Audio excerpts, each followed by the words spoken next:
திருவொற்றியூர் தொகுதியில யாருக்கா ஜெயிப்பாங்கன்னு நினைக்கிறீங்க? கம்யூனிஸ்ட் கட்சி தான் வரும். கம்யூனிஸ்ட் கட்சியா? எப்படி சொல்றீங்க? எதனால? ஏன்னா வியாபாரத்துக்காக அவங்க தான் ஃபஸ்ட்டு நின்று இருக்காங்க இந்த இடத்துக்கு. நாங்கள் வந்து வெளியே யாருக்கிட்டும் போயிட்டு உதவின்னு கேட்கல. அவங்க தான் முன்னே நின்று வந்து நாங்கள் இந்த இடத்துல வந்து நடுத்தர மக்கள் நிற்க சொல்ல அவங்க தான் வந்து நின்னாங்க. அதனால எங்கள் மனசில் பட்டது அவங்க தான். ஓகே, நன்றிக்கா. திருவொற்றியூர் தொகுதியில் நம்ம சுந்தரராஜன் தோழர் தான் வின் பண்ணி வருவாங்க. அவங்களுடைய ஆதரவு அமோகமாக இருக்குது. அவங்க ஜெயிச்சு வர்றதுக்கு அவங்களுடைய ஆதரவுக்கு எங்களுடைய முழு ஒத்துழைப்பும் இருக்குது.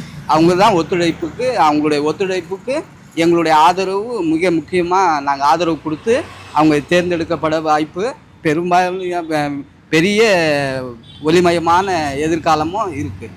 சுந்தரராஜன் தோழர் தான் ஜெயிச்சு வருவாங்க. கம்யூனிஸ்ட் கட்சி தான் ஜெயிக்கும். கம்யூனிஸ்டா? எதனால அப்படி சொல்றீங்க? நாங்கள் அங்கே கடை இருக்கும் போது இடிச்சிட்டு நாங்கள் நடுத்தர இருக்கும்போது இந்த கடை இப்படி வைக்கிறதுக்கு அவங்க தான் போராட்டம் பண்ணி எங்களை கடை நிற்க வச்சு சொல்லியிருக்காங்க. அதனால் அவங்களுக்கு தான் நாங்கள் ஓட்டும் போடுவோம், அவங்க தான் ஜெயிப்போம். ஓகே, நன்றி.